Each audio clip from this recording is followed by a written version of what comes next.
North Korea backs off, Iran steps forward. That's right. what's happening. All right.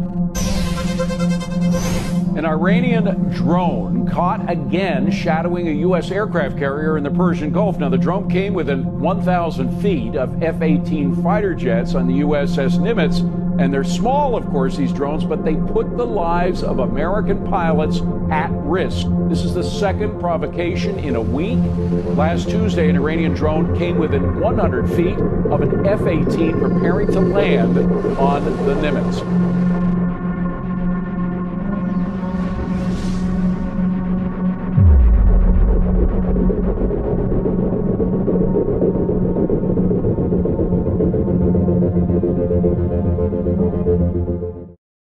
Just coming into us, Iran threatening to quit the nuke deal if the U.S. imposes new sanctions.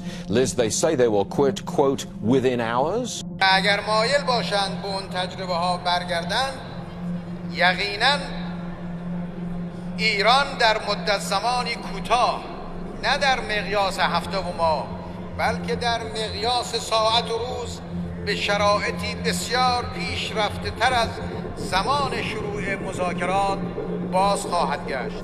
The main argument against it was Iran wouldn't abide by the deal, that they would cheat.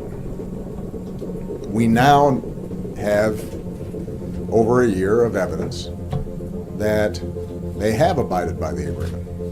برجام الگوی تفوق صلح و دیپلماسی بر جنگ و یک جانبه گرایی است و این ترجیح جمهوری اسلامی ایران است ولی تنها گزینه کشور نبوده و نخواهد بود.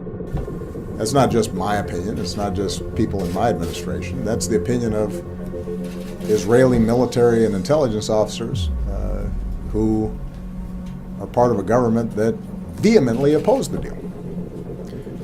So my suspicion is that when the president-elect comes in and he's consulting with his Republican colleagues on the Hill, that they will look at the facts.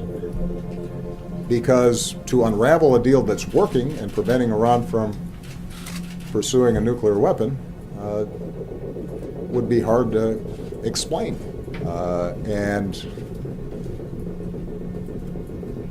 for us to pull out would then require us to start sanctioning those other countries in Europe or China or Russia that were still abiding by the deal because from their perspective, Iran had done what it was supposed to do.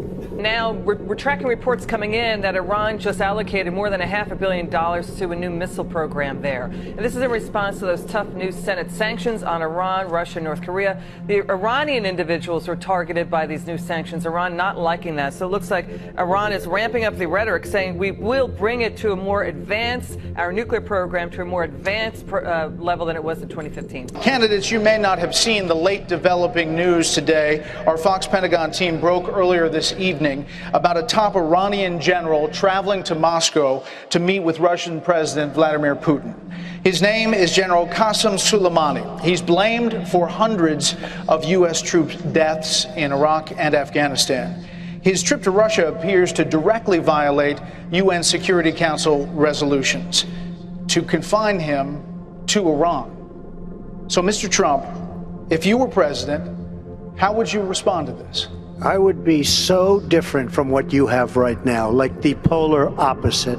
You look at Sergeant Bergdahl. We get Bergdahl, a traitor, and they get 5 of the big, great killers, leaders that they want. We have people in Washington that don't know what they're doing. We're making a deal. You would say, we want him. We want him. We want our prisoners. We want all these things. We don't get anything. We're giving them $150 billion plus. They are going to be, I'll tell you what, if Iran was a stock, you folks should go out and buy it right now because you'll quadruple. What's happened in Iran is a disgrace, and it's going to lead to destruction in large portions of the world.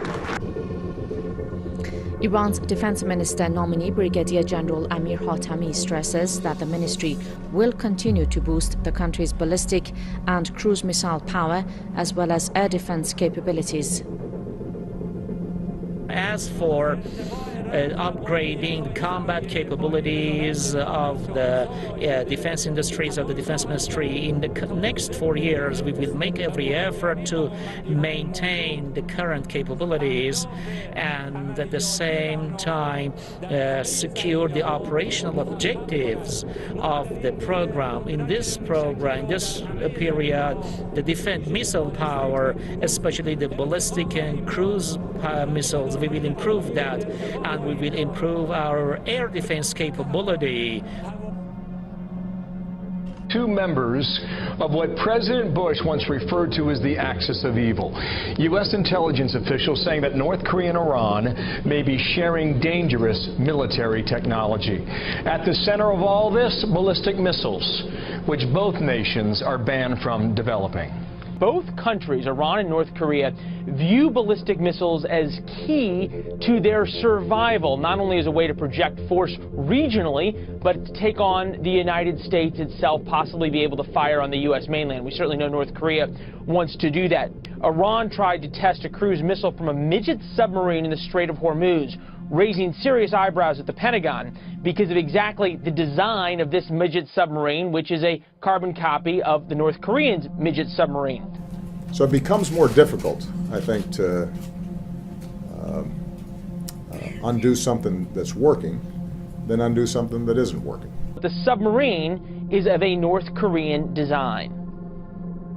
The very first missiles we saw in Iran were simply copies of North Korean missiles. And over the years, we've seen photographs of North Korean and Iranian officials in each other's countries, and we've seen all kinds of common hardware and design approaches.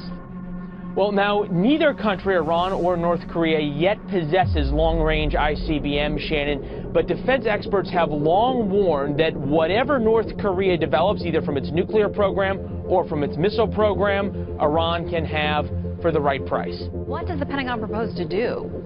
Well, it's difficult for military planners here, and earlier this month, a couple of days ago, it was the admiral who was in charge of all U.S. military forces in the Pacific who sounded the alarm bells, really saying the United States and its military planners' hands are tied by a Cold War-era treaty. Now, that treaty forbids the United States from deploying either short or medium-range missiles. Those missiles are things that the North Koreans and the Iranians have by the truckload, Shannon, and obviously they would have no problem using them in a conflict, whether it be around the Straits of Hormuz for Iran or against South Korea, where all those U.S. troops are if the North Koreans went to war. General, thank you for joining us today. How concerned are you about these two in particular getting together, and is this evidence strong in your point of view? Oh yeah, overwhelmingly so. This is a 20-plus year close relationship. The Iranians are actually following the North Korean playbook about as close as you possibly can. The North Koreans in the 90s negotiated with us and others, lying to us about their nuclear intentions. Meanwhile, they had secret sites and they were in fact developing a nuclear weapon. And then in 2003, they declared that they had it. The Iranians were doing very much the same thing, negotiating with us, telling us that they're only building nuclear power for energy, not for weapons. They had secret sites. But what happened in Iran, we found those secret sites because of some informants, and they were exposed. But they follow the exact playbook. Their missiles are exact replicas, by and large, of North Korean missiles. Their nuclear technology is North Korean technology. They both want to have nuclear weapons, to be sure. The Iranians have never given up on that. They both want ballistic missiles, and they want to be able to fire them from the surface and also from the subsurface. And North Korea is leading the technology and engineering effort on all of that. Talk to me, if you will, about the urgency now and the talk and the reporting that we're also witnessing in this era about Iran and North Korea. Well, Iran, I believe, is a major threat in the Middle East, much more so than radical Islamists, who clearly are a threat. We see the evidence of that all the time as they run around the world killing people. But the Iranians are a much more serious threat. They have conventional military, they have missiles, they're developing ballistic missiles, and they want a nuclear weapon. And according to the deal that the previous administration made, they are likely to get nuclear weapons.